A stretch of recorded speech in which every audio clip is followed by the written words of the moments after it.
ضلع جعفرآباد میں سیلاب کو گزرے 3 ماہ ہو گئے۔ نہر میں کٹ لگا کر جن علاقوں کو سیلاب میں ڈبو دیا گیا تھا ان کے متاثرین کی دوبارہ داد رسی تک نہ کی جا سکی۔ اللہ آباد قصبے کے مکین تاحال سیلابی پانی اور بیماریوں سے جنگ لڑ رہے ہیں۔ سرد موسم کی آمد نے متاثرین کی مشکلات میں خوفناک اضافہ کر دیا۔ مزید بتا رہے ہیں جعفرآباد سے سرفراز سولنگی اپنی رپورٹ میں۔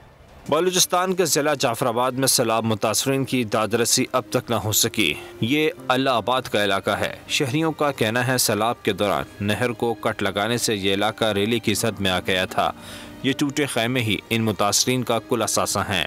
یہیں ان متاثرین کی دال روٹی چل رہی ہے۔ متاثرین کا کہنا ہے کہ نہر میں کٹ لگا کر انہیں سیلاب میں ڈبویا تو گیا لیکن داد رسی نہیں کی گئی۔ بارشوں کے بعد پھر ڈی سی صاحب نے شہر کے معتبرین کی صلاح مشورے سے شگاف لگا کر نہر کو شگاف لگا کر پانی کو راستہ دینے کی کوشش کی، جس کے ضد میں سب سے پہلے ہم آ گئے۔ سرد موسم نے اپنا رخ ادھر کیا تو متاثرین کی مشکلات میں مزید اضافہ ہو گیا۔ بچے موسم کی سختی کیسے برداشت کریں گے؟ لوگوں کی فکر میں اضافہ ہو گیا۔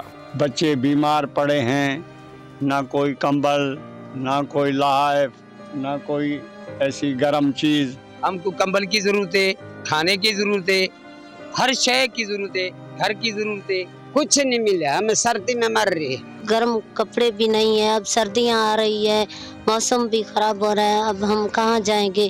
متاثرین کہتے ہیں موسم گرما کے سیلاب سے تو بچ گئے لیکن سخت موسم سرما کو کیسے جھیلیں؟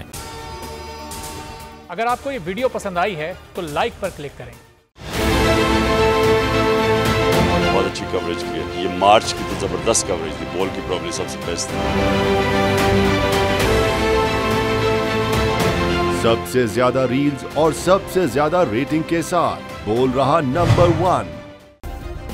سبسکرائب کریں اور بیل دبائیں تاکہ کوئی خبر رہ نہ جائے۔